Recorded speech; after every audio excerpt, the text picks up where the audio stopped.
تو پھر وہ وزادار ہو جاتا ہے، پھر اس کی طبیعت میں بہت زیادہ باتیں نہیں رہتی، ٹھہراؤ آ جاتا ہے، حلم والا ہو جاتا ہے۔ میری طرف توجہ فرمائیے گا، ادھر دیکھیے گا، وہ بردبار ہو جاتا ہے، وزاداری آ جاتی ہے۔ اللہ کی قرآن نے ارشاد فرمایا وَعِبَادُ الرَّحْمَنِ الَّذِينَ يَمْشُونَ عَلَى الْأَرْضِ هَوْنًا، فرمایا رحمان کے بندے زمین پر آہستگی سے چلتے ہیں، ان کے مزاج میں ٹھہراؤ ہوتا ہے، وزاداری ہوتی ہے، کسی قسم کا الجھاؤ نہیں۔ آپ کسی عالم کو ملیں، کسی درویش کو ملیں تو ساری زندگی انہوں نے بڑے سادے مکان میں بھی گزاری ہو، لیکن پیشانی پر آپ کو کسی قسم کی بے چینی نظر نہیں آئے گی، اس لیے کہ کوئی چالاکی دکھا کر، کوئی سازش کر کے، کوئی تیزی دکھا کے، کوئی چور رستہ اختیار کر کے انہوں نے آگے جانے کی کوشش نہیں کی۔ جو کام ان کے ذمے لگا تھا دیانتداری سے کرنے کی کوشش کی، جو پڑھنا پڑھانا ان کی ڈیوٹی تھی اسی پہ مگن رہے۔ میرے دوستو، رحمان کے بندے زمین پر عاجزی سے چلتے، وزادار ہوتے، ان کی طبیعتوں میں ٹھہراؤ ہوتا ہے۔ میں کیسے آپ کی خدمت میں یہ بات درد سے عرض کروں کہ میری ملت کے جوانوں کے پاس وہ ٹھہراؤ نہیں، طبیعت میں وہ سکون نہیں، وہ حوصلہ نہیں، وہ رد عمل دیتے ہیں تو بڑا جذباتی سا دیتے ہیں، وہ بات کرتے ہیں تو وہ غصے والے نظر آتے ہیں۔ یہ ذرا دیکھیے نا، نبی کریم علیہ السلام ہماری کیسی تربیت فرماتے ہیں۔ حضور فرماتے بتاؤ بھی پہلوان کون ہوتا ہے؟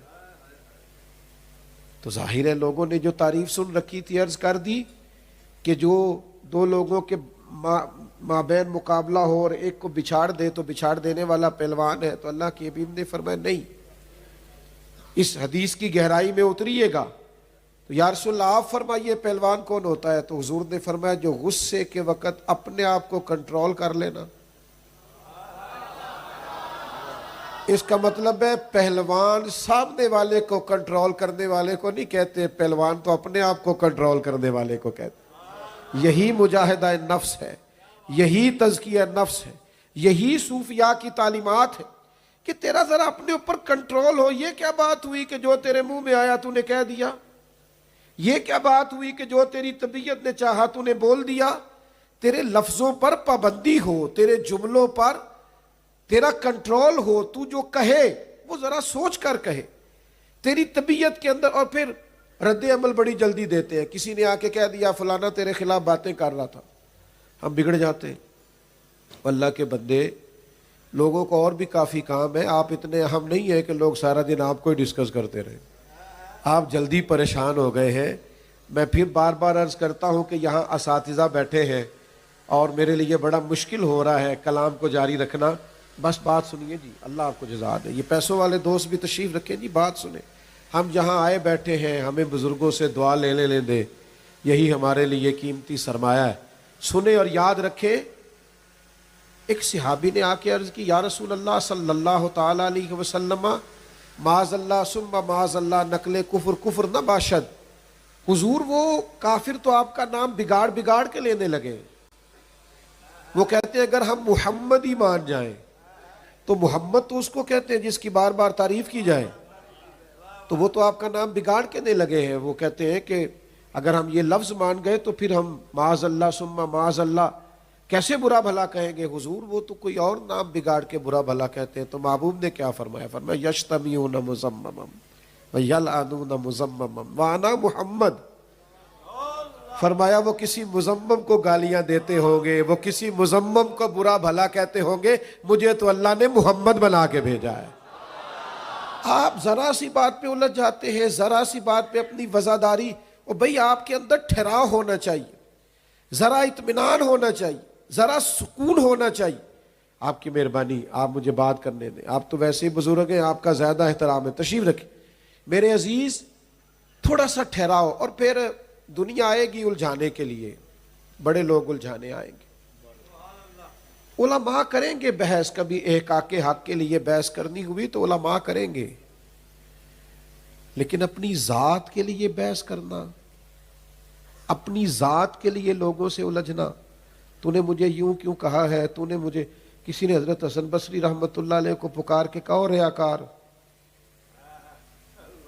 پلٹ کے دیکھا تو آنکھوں میں چمک اور بڑھ گئی۔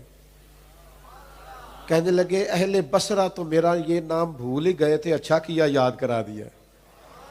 وہ پیروں میں آ کے بیٹھ گیا، بھائی ہم تو دشمن کو بھی پاکیزہ سزا دیتے ہیں، وہ دشمن میں قدموں میں آ کے بیٹھ، اتنی جلدی الجھ جاتے ہو؟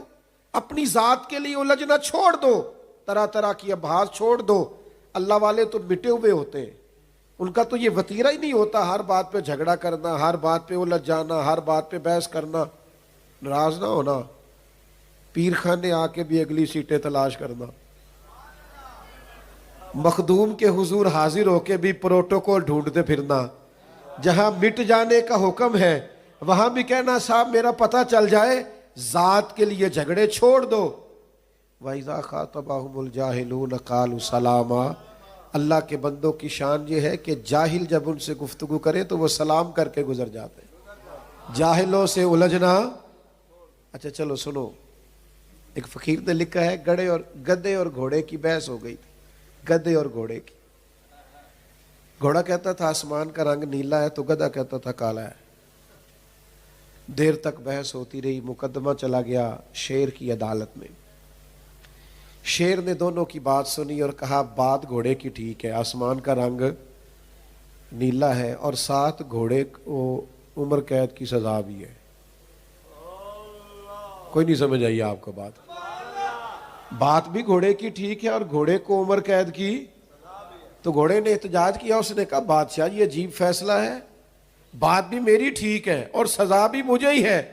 اس نے کہا سزا اس بات کی نہیں دی کہ تیری بات غلط ہے کہ ٹھیک ہے، سزا اس بات کی دی ہے کہ تو نے گدھے سے ہی بحث شروع کر دی ہے۔ تجھے نہیں پتا وہ گدھا ہے؟ گدھوں سے بھی کبھی کسی نے بحث کی ہے؟ تو گدھے سے وَإِذَا خَاطَبَهُمُ الْجَاهِلُونَ قَالُوا سَلَامًا، جاہلوں سے بحث نہیں ہوتی۔ امام شافعی رحمۃ اللہ علیہ فرماتے ہیں میری کبھی علماء سے گفتگو ہوئی تو میں نے اپنی دلیل پیش کی تو سامنے والے عالم نے کبھی میری دلیل مان لی اور کبھی میں نے ان کی مان لی، فروعی مسائل میں۔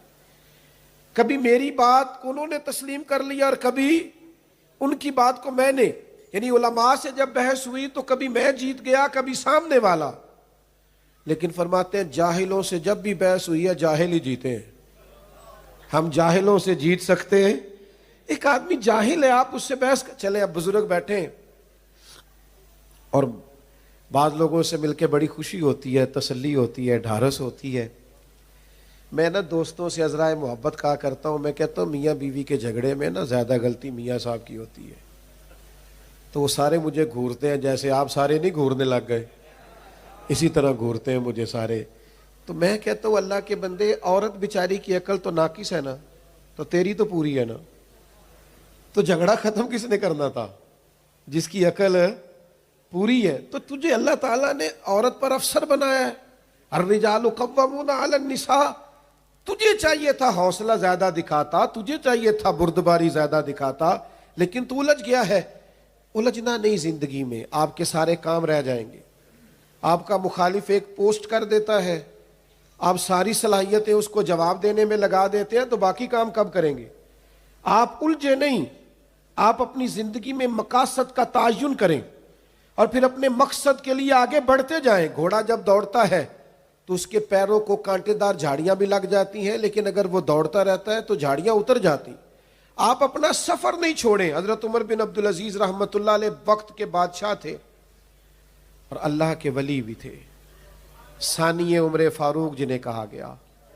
کیسی خوبصورت ہستی سیدنا عمر بن عبدالعزیز کی، یعنی وہ ہستی جس کے پاس نبی پاک علیہ السلام کسی کی خواب میں آ کے کہیں کہ ان سے جا کے کہو درود پورا پڑھا کریں، تمہارا پڑھنا ہمیں بڑا اچھا لگتا ہے۔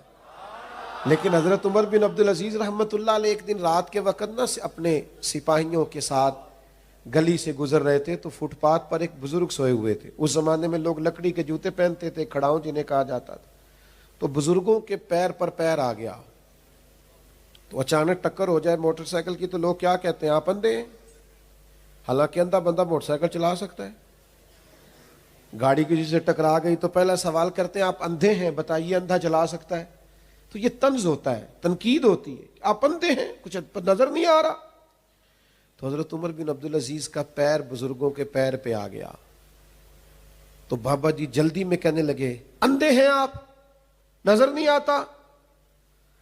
تو جو 7 سپاہی تھے نا انہوں نے تلواریں نکال لی، گستاخی ہو گئی بادشاہ سلامت کی۔ یہ جو کیتلی ہوتی ہے یہ چائے سے زیادہ گرم ہوتی ہے۔ وہ جو 7 تھے انہوں نے تلواریں نکال لی، کہا گردن اتاریں گے۔ حضرت نے فرمایا کیا ہوا؟ کہنے لگے اس نے آپ کی گستاخی کی، آپ کو اندھا کہا ہے؟ فرمانے لگے نہیں انہوں نے تو نہیں کہا۔ جتن جتن تے ہر کوئی کھیڈے، ساڈا سٹائل ذرا ہٹ کے وے نا، جتن جتن تے ہر کوئی کھیڈے تو ہارن کھیڈ فقیرا۔ اوے جتن دا مل کوڈی پیندا ہی، ہارن دا مل ہیرا۔ کبھی کبھی ہار بھی جانا چاہیے، اس میں بھی مزہ آتا ہے۔ کسی اور کو جتوا کے بھی کبھی راضی ہو کے دیکھو، اس میں بھی لطف ہے۔ حضرت عمر بن عبدالعزیز فرمانے لگے اس نے تو نہیں کہا۔ کہا جناب کہاں ہے؟ فرمایا بابا تم سے باتیں کر رہا تھا، مجھ سے کر رہا تھا۔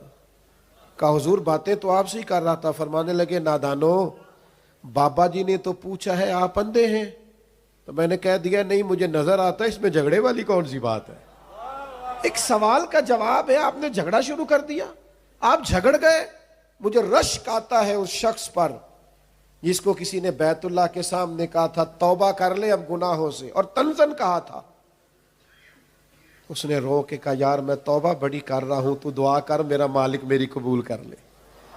میں کر رہا ہوں، تو دعا کر میرا مالک میری۔ میرے دوستو الجھنا چھوڑ دو یار، الجھا نہ کرو۔ شیخ کے آستانے پہ حاضری دے کے جاتے ہو نا، واپس جا کے اگر بیوی سے الجھو گے، اسے کوئی سخت جملہ کہو گے تو وہ کہے گی یہ سکھاتے ہیں تجھے تیرے پیر صاحب۔ آپ مانو نہ مانو، میں اور آپ اپنی اپنی خانقاہوں کے نمائندے۔ آپ کے مزاج میں تقوی آ گیا، عاجزی آ گئی، نمازی ہو گئے، تو آپ کو بتانا نہیں پڑے گا میرا شیخ بڑا صاحب کرامت ہے۔ آپ کے دوست کی والدہ خود کہے گی میرے پتر نو بھی اوتھے لے جایا کر۔ یہ آپ کا کردار نمائندہ بنے گا خانقاہوں کا اور آستانوں کا۔ الجھنا چھوڑ دو، میں نے وعدہ کیا تھا باتیں زیادہ نہیں کرنی، بس سمیٹنے لگا ہوں۔ حضرت خواجہ فخر جہاں دہلوی رحمۃ اللہ علیہ جامع مسجد دلی کی سیڑھیاں اتر رہے تھے، ارادت مندوں، عقیدت مندوں، استفادہ کرنے والوں کا ہجوم تھا چاروں جانب۔ اچانک ایک طوائف جس کو دلی سارا جانتا تھا وہ سامنے آئی اور بڑے ہی اس انداز میں بات کرنے لگی جیسے بڑی جاننے والی ہے۔ کہنے لگی حضرت ناراض نہ ہونا، اس موقع پہ آنا پڑا، رات کو آپ آئے تھے میرے گھر معاذ اللہ، تو آپ یہ مجھے کھوٹے سکے دے گئے، دکان پہ گئی ہوں تو دکاندار نے لیے نہیں۔ رب کے بندے بڑے وفادار ہوتے ہیں، جن کے ساتھ اللہ ہو پھر لا خوف علیہم ولا ہم یحزنون، انہیں دنیا کے غم اور خوف اور حزن پریشان نہیں کرتے۔ اس نے کہا یہ کھوٹے سکے آپ دے گئے، دکان پہ گئی ہوں تو دکاندار نے لیے نہیں، اللہ کا بندہ وفادار۔ کھوٹے سکے ہاتھ میں رکھے اور دوسرے جیب میں ہاتھ ڈالا، رسلی سکے نکالے، میٹھا لہجہ، جھوکی نظریں، وفادار طبیعت، بڑے ٹھنڈے انداز میں کہنے لگے بیٹی، او میری پیاری بیٹی، بیٹی تو کھوٹے دے جا، اصلی لے جا، اور پتر دوبارہ بھی کبھی ضرورت پڑی تو آ جانا، فخر جہاں کا دروازہ کھلا ہوا ہے، اصلی سکے مل جایا کریں گے۔ یہ 3 باتیں کر کے شیخ تیزی سے سیڑھیاں اتر گئے۔ چند سیکنڈ وہ عورت سکتے میں رہی، پھر نہ جانے کیا ہوا، تڑپ کے روئی، سسکیاں لے کے روئی، اور آگے سے جا کے قدموں میں بیٹھ گئی۔ کہنے لگی بابا تو کستوری کا بنا ہے کہ سندل کا؟ کہاں سے حوصلہ لایا ہے اتنا؟ کہاں سے دلیری لایا؟ مجھے تو پیسے دیے گئے تھے تجھے بدنام کرنے کے، اور میں تجھے بدنام کرنے آئی، اور میں وہ عورت ہوں جسے اپنوں نے بھی اپنا ماننا چھوڑ دیا، میں بدنام کرنے آئی اور تو نے مجھے ہی بیٹی بنا لیا ہے۔ اور 1 دفعہ نہیں 3 دفعہ بیٹی کا، پھر پلو رکھ کے چہرے پہ کہنے لگی اب میں دلی والوں کو بتاؤں گی فخر جہاں کی بیٹی کیسے ہوتی ہے، اب دیکھنا کہ میں بتاؤں گی کہ کیسی پردادار، نمازی اور حیادار ہوتی۔ الجھنا چھوڑ دو یار، بحثیں چھوڑ دو۔ اور قرآن مجید کہتا ہے والذین یبیتون لربہم سجدا وقیاما، اللہ کے بندوں کی راتیں سجدے اور قیام میں گزرتی ہیں۔ نوجوانوں، دنیا داروں کو دکھ سناؤ گے نا تو رسوا ہو جاؤ گے، دکھ سارے رب رسول کو سنایا کرو۔ رات کو اپنا مصلی آباد کرو. جن لوگوں کا مصلی مضبوط ہوتا ہے نا انہیں تائید غیبی ملتی ہے. نبی کریم علیہ السلام نے بدر کی رات صفیں بھی سیدھی کرائیں. حضور نے جنگ کے جتنے قواعد تھے وہ بھی سارے بتائے ہیں، لیکن پھر باقی ساری رات میرے نبی نے مصلی پہ گزاری ہے. اللہ سے مدد مانگ. لوگ کہتے ہیں دعاؤں سے کیا ہوتا ہے، میں نے کہا دعا ہو جائے نا اگر تو اللہ حضرت عمر جیسے لوگ عطا کر دیا کرتا ہے. دعا سے کیا ہوتا ہے، دعا سے انقلاب آ جاتا ہے. دعا مومن کا ہتھیار ہے. جناب صدیق فرماتے ہیں ساری رات بدر کی میرے نبی نے دعا مانگی. تو پھر ایک وقت ایسا آیا میں سجدے میں ہی حضور سے لپٹ گیا اور عرض کی یا رسول اللہ بس کریں، مجھے تو لگتا ہے رب کی مدد آ بھی گئی. او دوستو ساری چیزیں آباد ہیں، دوستوں سے تعلق داریاں آباد ہیں، ہم کسی کو ناراض نہیں کرنا چاہتے، سب ہم نے سیٹ رکھا ہوا ہے. خدا را کچھ اپنا مصلی بھی آباد کرو. شیخ شہاب الدین سہروردی رحمۃ اللہ علیہ کے حالات میں لکھا ہے لوگ آئے ہوتے تھے لیکن 5-7 منٹ نکال کے حضرت اٹھتے اور جا کے 2 نفل پڑھنے لگتے، پھر آ جاتے لوگوں سے گفتگو کرتے، پھر چلے جاتے 2 نفل پڑھتے. تو ایک شخص نے کہا حضور لوگ آپ سے سیکھنے آئے اور آپ نفل پڑھنے چلے جاتے ہیں. فرمانے لگے اللہ رسول سے کچھ لوں گا تو تمہیں دوں گا نا، تمہارے لیے کچھ لینے جاتا ہوں. تو بھائی مصلی آباد ہوگا باطن مت. اور یاد رکھو اب پوری دنیا کو ضرورت ہے خانقاہی لوگوں کی جو سوسائٹی میں آئیں، محبت کی بات کریں، ادب کی بات کریں، خلوص کی بات کریں، للہیت کی بات کریں، اخلاص کی بات کریں. اب سوسائٹی میں ضرورت ہے لیکن وہ تقریروں سے نہیں ہوگا، صرف اس کے لیے عملی کردار کی اور عملی جد و جہد کی بہت زیادہ ضرورت پڑے گی. دعا کرتا ہوں اللہ کے حضور جو کہہ سکا ہوں اللہ قبول فرمائے. گفتگو کرتے ہوئے سبقت لسانی میں کہیں بھول گیا تو اللہ تعالیٰ مجھے معاف فرمائے، اس آستانہ نور کو آباد و شاد فرمائے. آخر دعوانا الحمدللہ.